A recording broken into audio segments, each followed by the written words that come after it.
Captain Jake Morrison floated in the observation deck of the monitoring station Meridian, watching Earth's blue marble spin slowly in the distance. The coffee in his magnetic cup had gone cold hours ago, but he didn't notice. 300 years of peace had made moments like this common. Long, quiet hours where nothing happened. And that was exactly how everyone liked it. "Captain, we're getting the weekly reports from the Xanthari Empire," called Lisa Grant from the communications station. Her voice echoed in the mostly empty control room. The Meridian only needed a crew of 12 to watch over humanity's tiny presence in galactic affairs. Jake pushed himself away from the window and drifted over to Lisa's station. The gravity generators worked fine, but he preferred floating when he was thinking. It helped him remember that they were really out here, in the vast emptiness between worlds, keeping watch while everyone else slept. "What's the news from our scaly friends?" Jake asked, settling into his chair and activating the gravity field around his station. Lisa's fingers danced over the holographic controls, translating the alien symbols into readable English. "Same as always. Trade disputes with the Vex Collective over mining rights in the Outer Spiral. The Tidal Federation is complaining about water taxation again. Oh, and the Xanthari are celebrating the 300th anniversary of the Harmony Accord next month." Jake nodded. The Harmony Accord, the treaty that ended the last Great War and sent humanity into what historians called the Long Sleep. Most humans barely remembered that such a treaty existed. They were too busy growing food, making art, and building beautiful cities that looked nothing like the military fortresses their ancestors had constructed. "Any requests for human involvement?" Jake asked, though he already knew the answer. "None. The galactic community continues to handle their own affairs just like the Accord specified." Lisa paused and looked at Jake with curious eyes. "Captain, do you ever wonder what would happen if they actually needed our help?" Jake laughed, but it wasn't a happy sound. "Lisa, most humans today couldn't tell you what a plasma rifle looks like, let alone use one. We've spent 3 centuries becoming gardeners and philosophers. The galaxy is probably better off solving its own problems." Ryan Burke, the station's security chief, entered the control room carrying a maintenance report. Ryan was one of the few humans left who actually studied military history, though more as a hobby than anything practical. "Did someone mention the old days?" he asked with a grin. "Lisa's wondering about human military capabilities," Jake explained. Ryan's grin faded a little. "Well, the archives are still there. Deep storage, classified files, technical specifications. Most of it is locked away so deep that you'd need authorization from Earth's Global Council just to read the index. But it's there. Why keep it locked away?" Lisa asked. "If it's just history." "Because," Ryan said quietly, "some knowledge is dangerous even when you're not planning to use it. The galaxy agreed to let humans sleep peacefully, but they also made sure we couldn't accidentally remind anyone why they were afraid of us in the first place." Jake turned back to his monitor, pulling up the current galactic map. Thousands of star systems, hundreds of species, all living in relative harmony. The major powers had their disputes, but nothing that couldn't be solved with trade negotiations or diplomatic meetings. The Xanthari Empire controlled the eastern spiral arms with their warrior culture that mostly involved ceremonial duels. The Vex Collective managed the crystal mines that powered most galactic technology. The Tidal Federation supervised the water-rich worlds that supplied the agricultural planets. And humanity? Humanity tended 37 garden worlds and 1 homeworld, Earth, where most people lived in small communities surrounded by forests and clean rivers. The total human population in space was maybe 50 million, scattered across research stations, trading posts, and agricultural colonies. They were nearly invisible on the galactic scale. "Captain," Lisa said suddenly, her voice tight with concern, "I'm getting reports from the outer colonies. Something's happening near the rim worlds." Jake's attention snapped back to the present. "What kind of something?" Lisa's hands moved rapidly across her controls, pulling data from dozens of monitoring stations scattered throughout the galaxy. 3 star systems in the last month. First contact reports describe massive ships, unknown technology. Then, nothing. Complete communications blackout. "Pirates?" Ryan suggested, but he didn't sound convinced. "No," Lisa said, her face pale as more data flowed across her screen. "The Xanthari sent a battle fleet to investigate the first system. Found nothing. Not pirates, not debris, not even planets. Just empty space where 3 worlds used to be." Jake felt something cold settle in his stomach. "Show me the tactical reports." The main screen filled with Zenthari military data, translated into human-readable format.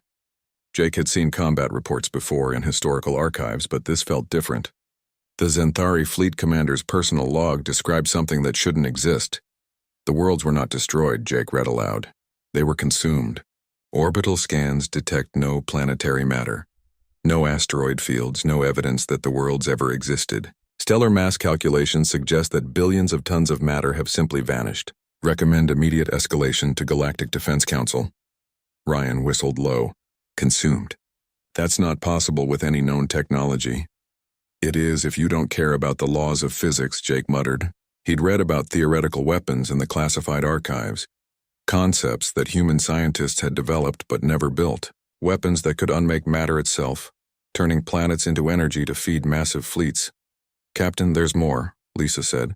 The Galactic Defense Council is calling emergency sessions. They're requesting military assessments from all member species. Including humanity? No, sir. The request specifically excludes human participation, as per the Harmony Accord. Jake nodded, but part of him felt uneasy.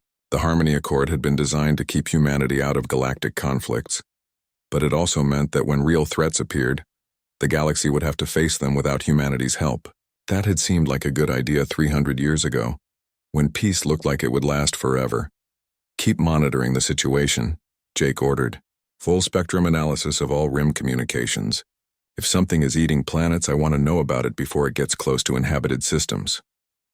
As Lisa and Ryan returned to their duties, Jake found himself staring at Earth again. Down there, people were living peaceful lives, completely unaware that something in the galaxy was consuming entire worlds. They were safe, protected by distance and by treaties that kept them out of harm's way. But Jake remembered something his grandfather had told him, back when he was just a boy learning about space. Peace, the old man had said, is not the absence of conflict. Peace is what happens when everyone agrees that conflict is too dangerous to risk. Jake wondered what would happen when something appeared that didn't care about agreements, and didn't fear the consequences of waking, sleeping giants. Outside the station, Earth continued its slow rotation, beautiful and serene, while somewhere in the darkness between stars, unknown ships moved toward the core worlds, leaving nothing but empty space in their wake. The emergency session of the Galactic Defense Council had been going on for 6 hours, and War Prime Kethvar of the Zenthari Empire was losing patience. The Great Hall on Nexus Station buzzed with translators, working overtime as representatives from dozens of species, argued about something they didn't understand. 17. Star Systems, announced Collective Mind. Zexthor of the Vex Collective, its crystalline body pulsing with nervous energy. 17 systems consumed in 2 months. Our calculations show a 93% probability that the advancing fleet will reach core worlds within 1 galactic standard year. Kethvar slammed his scaled fist on the conference table. Calculations, numbers. What we need is action. His warrior training told him to fight, but fight what? Ships that could make entire planets disappear? The ancient texts speak of weapons that could unmake matter itself. But we thought them myths, not myths, said Tide Speaker Velana of the Tidal Federation, her aquatic voice bubbling through the translation system. The humans possessed such knowledge. Before the long sleep, their theoretical physics division published papers on matter conversion technology. They called it too dangerous to build. The hall fell silent. Nobody talked about human military capabilities anymore. It was considered impolite, like bringing up embarrassing family history at a reunion. Kethvar had read some of the old files, back when he was young and curious about galactic history. The humans had ended the last Great War not through superior numbers or better ships, but through weapons that their enemies couldn't understand until it was too late. Then they had voluntarily locked those weapons away and gone to sleep. The Harmony Accord forbids us from requesting human military assistance, reminded Collective Mind Zexthor. They chose isolation. We agreed to respect that choice. Even if it means the destruction of the galaxy? Kethvar asked. Before anyone could answer, alerts began blaring throughout the station. A junior Zenthari officer rushed into the hall, his scales dark with fear. War Prime, urgent message from the Haven's rest system. The Devourers have reached the inner colonies. Meanwhile, on Earth, Director Alan Foster stood in his garden office in New Geneva. watching his assistant Helen Brooks read the most unusual message to cross his desk in 3 centuries. The Global Council building looked more like a university than a government center, with ivy-covered walls and students walking between libraries and research centers. The message came through official diplomatic channels, Helen explained, her hands shaking slightly as she held the data pad. The Galactic Defense Council is formally requesting information about theoretical weapons research conducted by humanity prior to the Harmony Accord. Alan laughed, but it wasn't a happy sound. Information. They want information about weapons designed to crack planets in half, and they think we'll just send them a research paper. Director, they're desperate.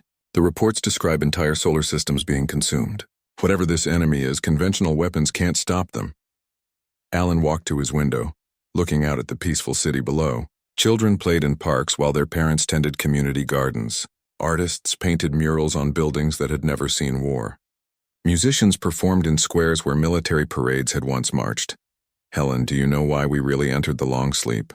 The official history says humanity chose peace over conflict. The truth is more complicated. Alan turned back to his assistant. We didn't choose peace. We chose not to become the thing we feared most. During the last war, our weapons became so powerful that we could destroy entire star systems by accident. Our generals started talking about acceptable losses measured in billions of lives. So we made a choice. We put the weapons away and went to sleep before we became monsters. Helen was quiet for a moment. What if monsters are what the galaxy needs right now? Before Alan could answer, his emergency communicator activated. The voice that came through belonged to Captain Jake Morrison, calling from the monitoring station Meridian. Director Foster, we have a situation. The colony world Haven's Rest has gone silent. Last transmission indicated massive unknown ships in orbit. Then nothing. Alan felt something cold settle in his chest. Haven's Rest was one of the mixed colonies where humans and aliens lived together in farming communities. 30,000 people, half of them human families with children. Captain Morrison, are you certain? Yes, sir. We've lost all contact. The Zinthari Defense Fleet is reporting the same thing. They're requesting permission to send a rescue mission. Alan closed his eyes. In classified archives deep beneath the Global Council building, protocols written by Admiral Samantha Pierce 300 years ago waited in sealed files. Protocols that had never been activated, never been tested, never been needed.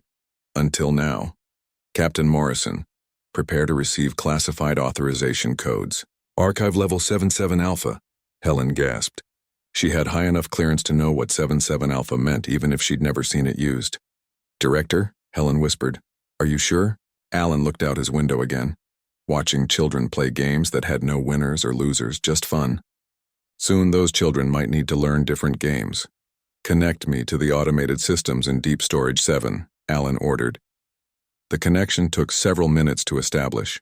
Deep Storage 7 was buried 5 miles beneath the Swiss mountains, protected by systems that could survive direct nuclear strikes. When the connection finally opened, an artificial intelligence that had been waiting for 3 centuries spoke with a voice that sounded almost human. This is Archive Mind Pierce 7. Please state authorization code. 77 Alpha 990. The garden's peace is broken. Authorization confirmed. Director Foster, I have been waiting for this day. Shall I begin awakening protocols? Alan thought about the children in the park, the artists in the squares, the farmers in their fields.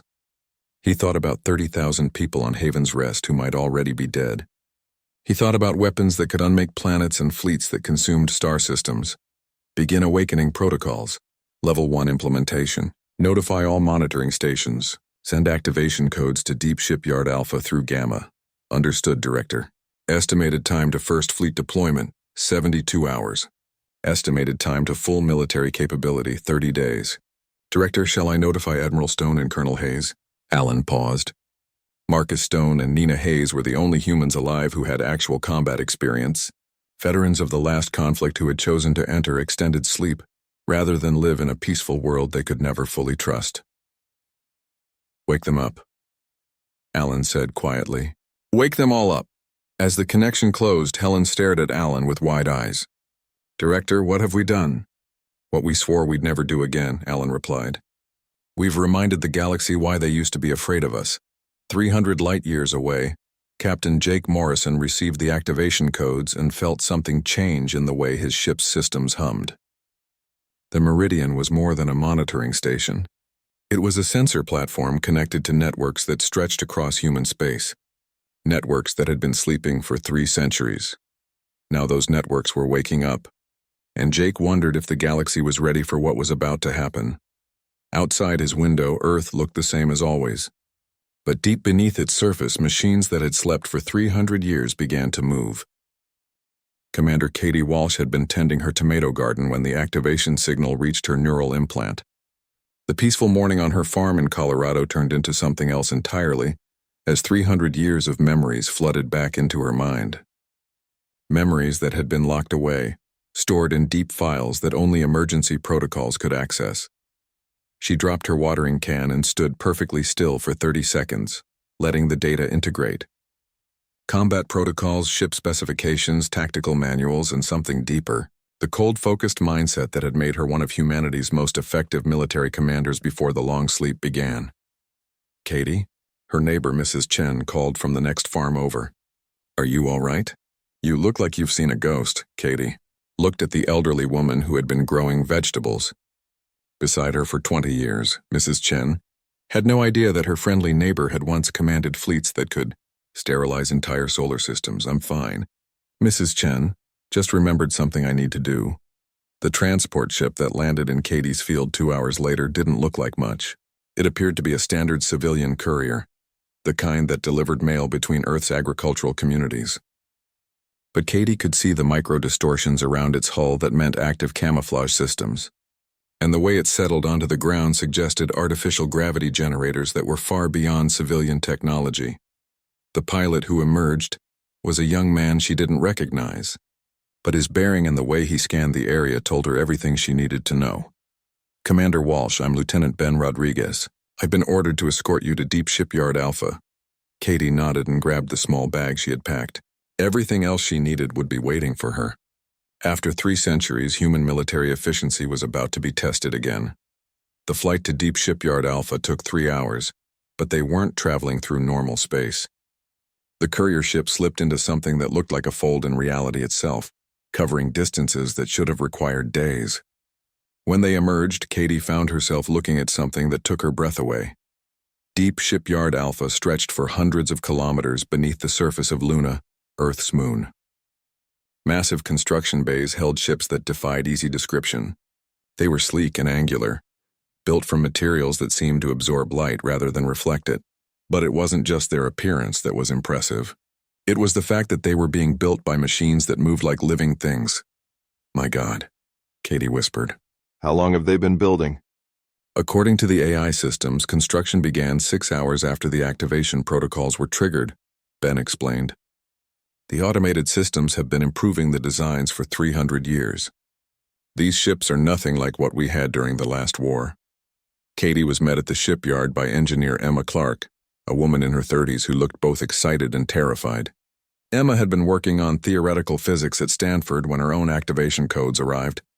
"Commander, I need to show you something," Emma said, leading Katie through corridors that hummed with energy. The ship designs we're building now, they're not just improvements on old technology. They're completely new. They stopped in front of a massive viewport that looked into the primary construction bay. The ship being assembled there was beautiful in a way that made Katie's military mind uneasy. It was too elegant, too perfect, like something that existed more in mathematics than in physical reality. "The UHS Retribution," Emma explained. "Your flagship. The AI systems have incorporated theoretical advances in space-time manipulation, quantum tunneling, and dimensional phase technology. This ship can move through space in ways that traditional physics would call impossible." Katie studied the ship's specifications on Emma's data pad. The numbers didn't make sense. Travel times that were too fast, energy outputs that were too high, weapons that operated on principles she barely understood. "Emma, this ship could reach the Haven's rest system in hours, not days." "Yes, Commander, but that's not the most impressive part." Emma's voice dropped to a whisper. "The weapons systems are based on research that Admiral Pierce classified as too dangerous to contemplate 300 years ago. They don't just destroy targets, they edit them out of existence. Meanwhile, in the Global Council building on Earth, Director Alan Foster was receiving reports that made him question his decision to wake the military machine. Admiral Marcus Stone had emerged from extended sleep, looking exactly as he had 3 centuries ago. But his eyes held knowledge that made Foster uncomfortable. Director, the deep shipyards have produced 17 combat vessels in the first 48 hours, Stone reported.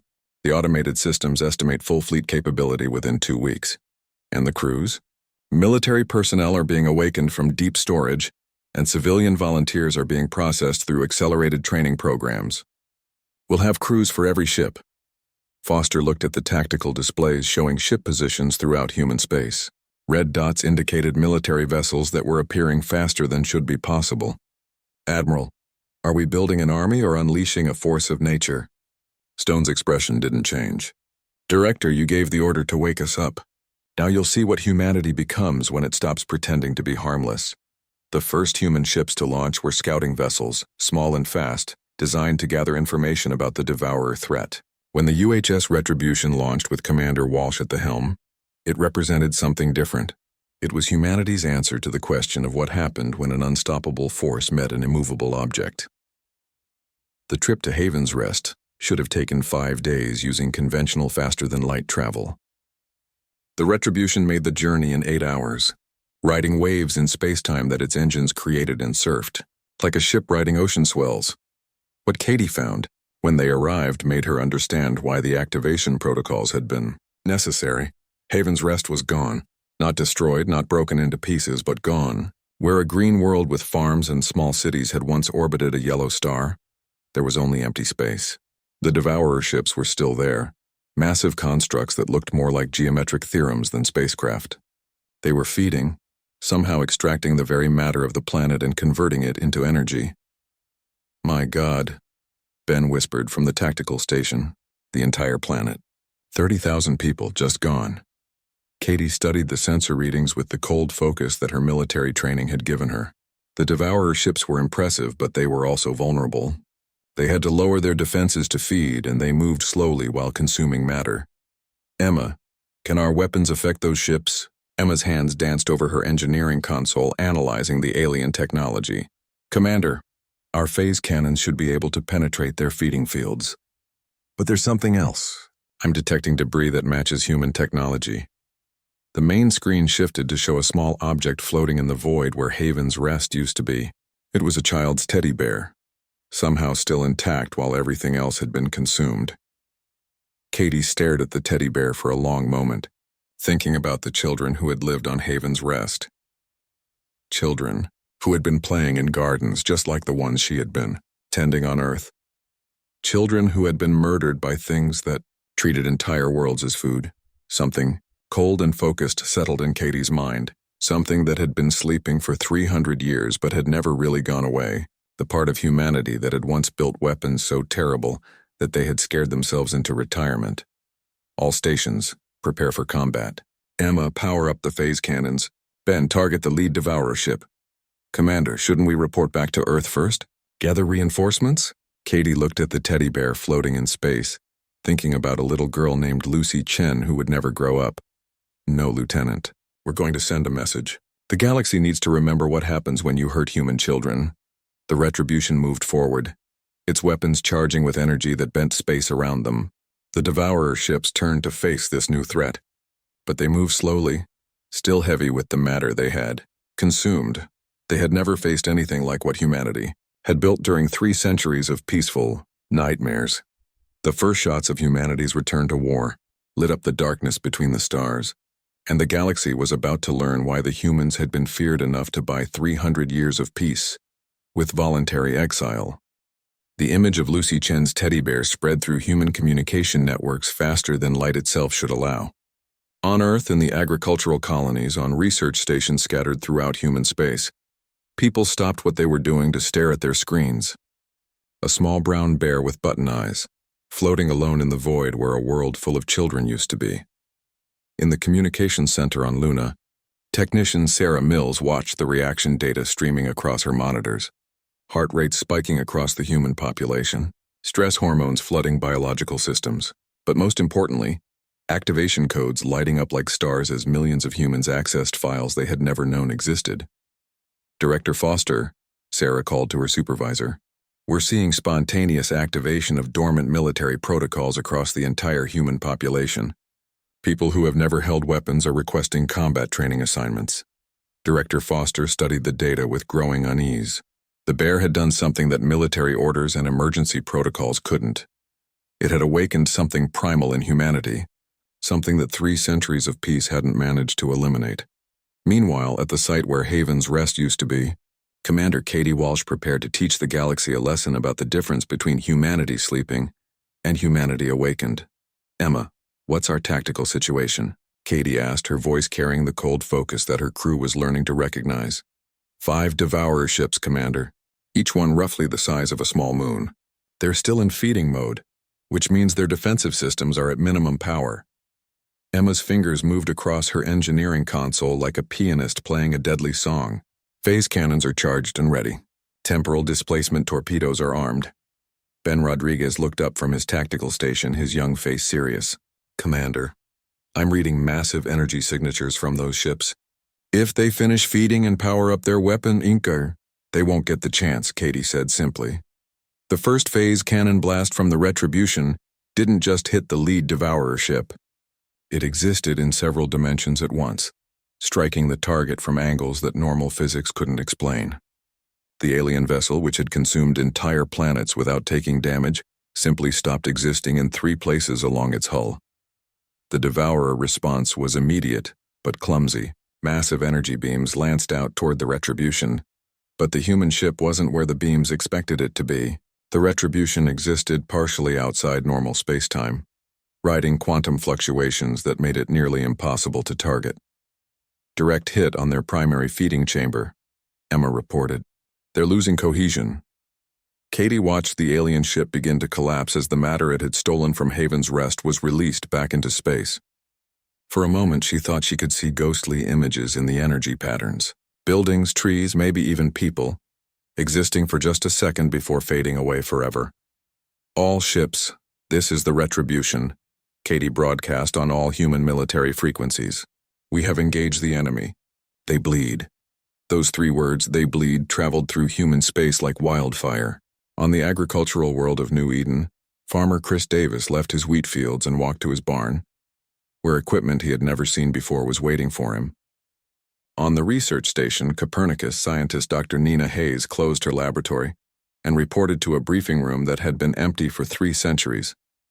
The response was not just military. It was personal.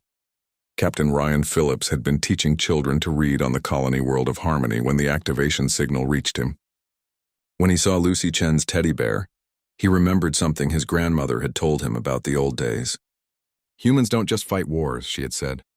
When someone hurts our children, we become the war. The second wave of human ships that launched from the deep shipyards were different from the scouting vessels.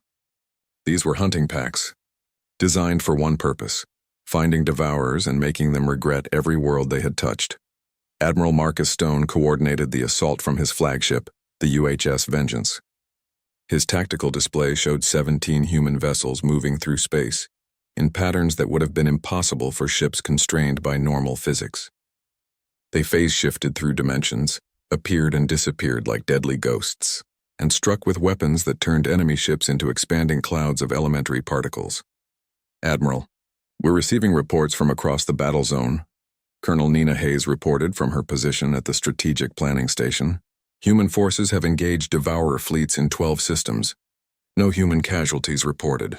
Enemy losses are complete, Stone nodded grimly. The Devourers had made a critical mistake. They had shown humanity what they were capable of, and they had done it by murdering children. There were certain lines that once crossed could never be uncrossed. Colonel Hayes, transmit new orders to all human forces. No prisoners. No negotiations. No mercy. In the Haven's Rest system, Commander Walsh's battle was entering its final phase. 4 of the 5 Devourer ships were dead, their massive hulks drifting in space like dark monuments to their own arrogance. The 5th ship had stopped feeding and was trying to retreat, but human technology had advanced far beyond anything the aliens could comprehend. Ben, target their escape vector. Emma, prepare the dimensional anchor. The dimensional anchor was a weapon that existed only in theoretical physics textbooks of other species. It locked a section of space-time into a fixed position, making faster-than-light travel impossible. The fleeing Devourer ship found itself trapped in normal space, moving at sublight speeds that made it helpless against human weapons. "They're sending us a communication," Ben reported. "First contact protocols suggest they want to negotiate." Katie looked at the teddy bear still floating in space and thought about Lucy Chen, who would never get to grow up and have children of her own. "Tell them," Katie said quietly, "that humans don't negotiate with child killers."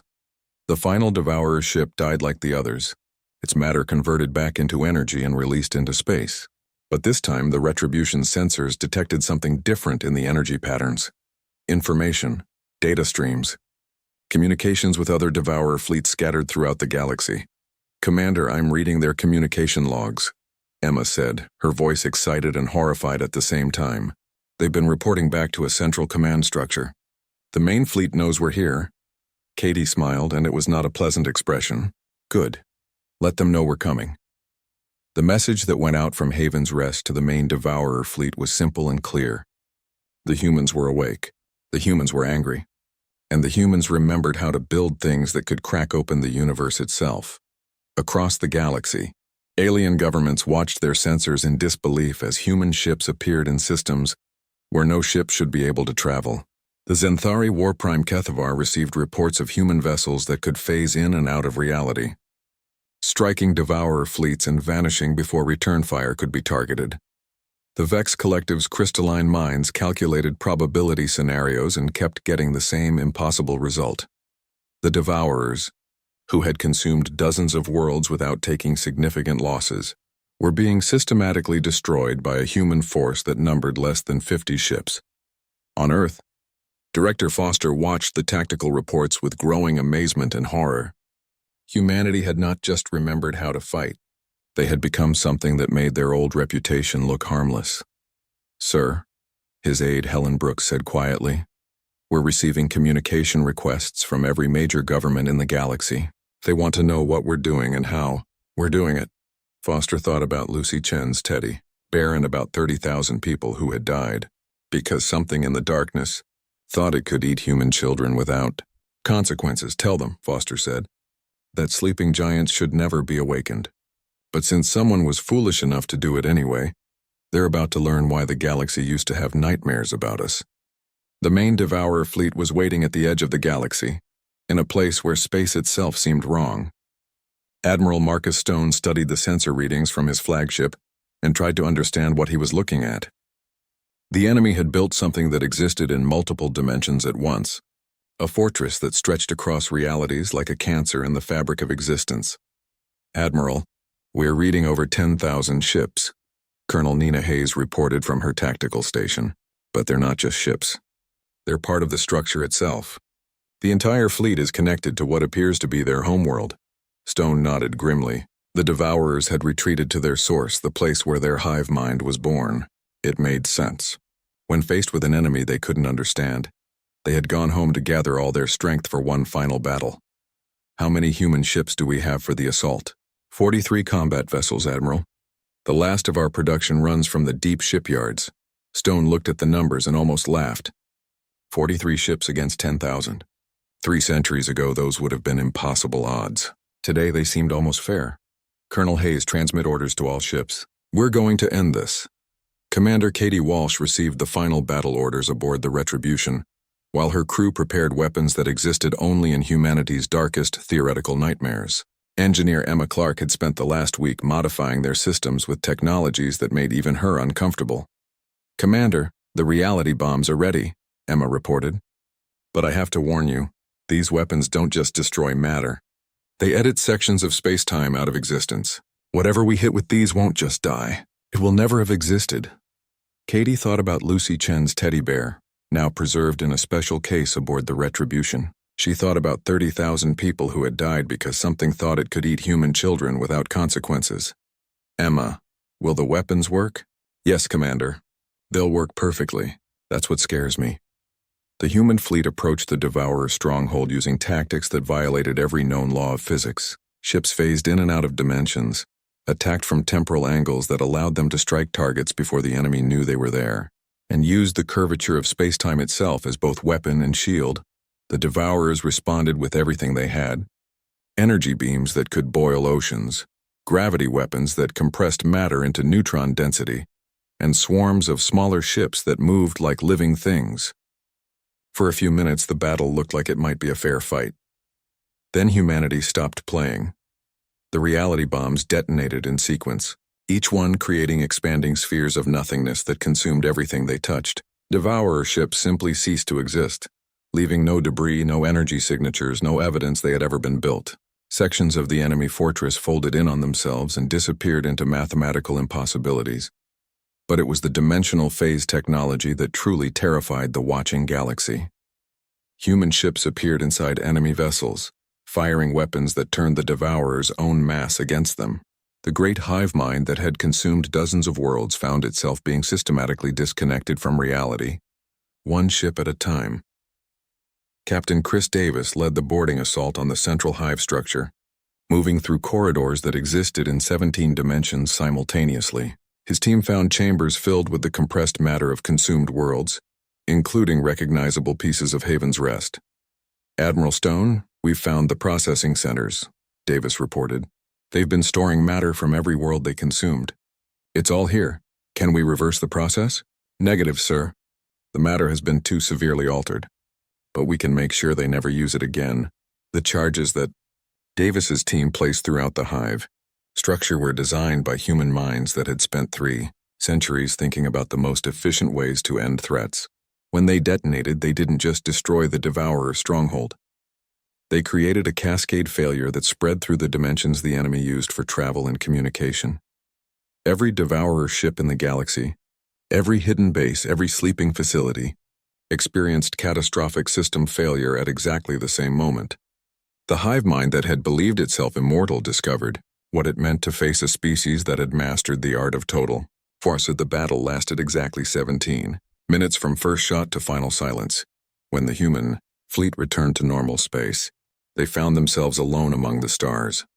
Where the Devourer stronghold had existed, there was now only empty space and the fading echoes of gravitational waves that told the story of something massive ceasing to exist. "Admiral, this is Commander Walsh. All enemy forces are eliminated. The threat is ended." Stone looked at his tactical display, which showed nothing but human ships scattered across several light years of empty space.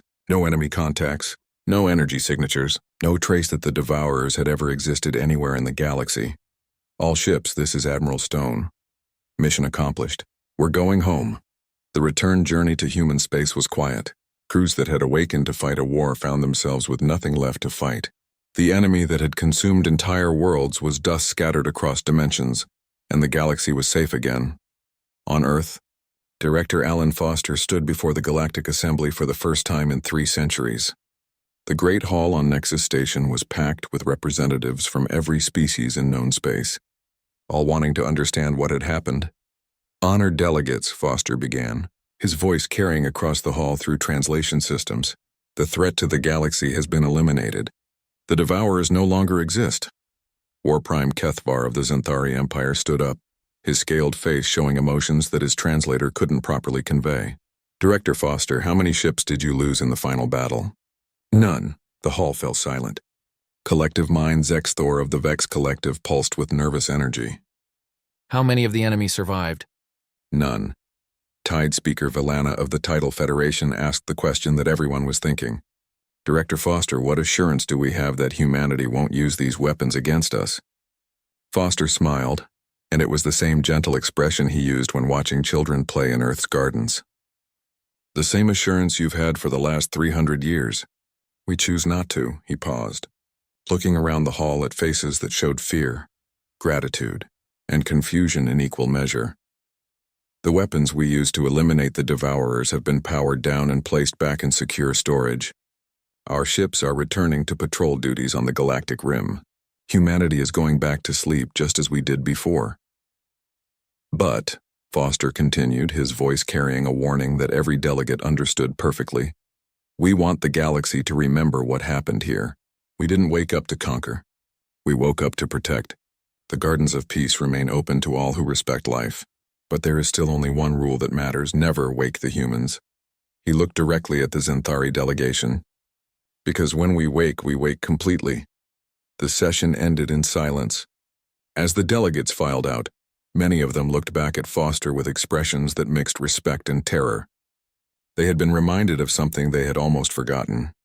There were things in the galaxy that chose to be peaceful, and there were things that were peaceful because they had no choice. Humanity was not the second kind. Back on Earth, Commander Katie Walsh returned to her farm in Colorado. She hung up her uniform, powered down her neural implants, and went back to tending her tomato garden. But Lucy Chen's teddy bear sat on her kitchen table, a reminder of why sleeping giants should never be disturbed. Mrs. Chen from the neighboring farm brought over fresh vegetables as she had for 20 years. Katie, I heard on the news that the war is over. Such a terrible thing, those creatures attacking innocent worlds. Katie looked at her neighbor and smiled. Yes, Mrs. Chen, but it's over now. The children are safe. Do you think something like that could happen again? Katie thought about weapons that could edit reality, ships that moved through dimensions, and 43 human vessels that had eliminated a threat the entire galaxy couldn't stop. I don't think so, Mrs. Chen. I think the galaxy learned an important lesson about waking sleeping giants. That night, Katie sat in her garden and watched the stars. Somewhere out there, human ships patrolled the dark spaces between worlds, silent guardians making sure that no new threats could emerge. The long sleep had resumed, but now it was the sleep of dragons who had reminded the universe why they were once feared. The only rule remained the same: never wake the humans, because their foes were dust, and everyone remembered why.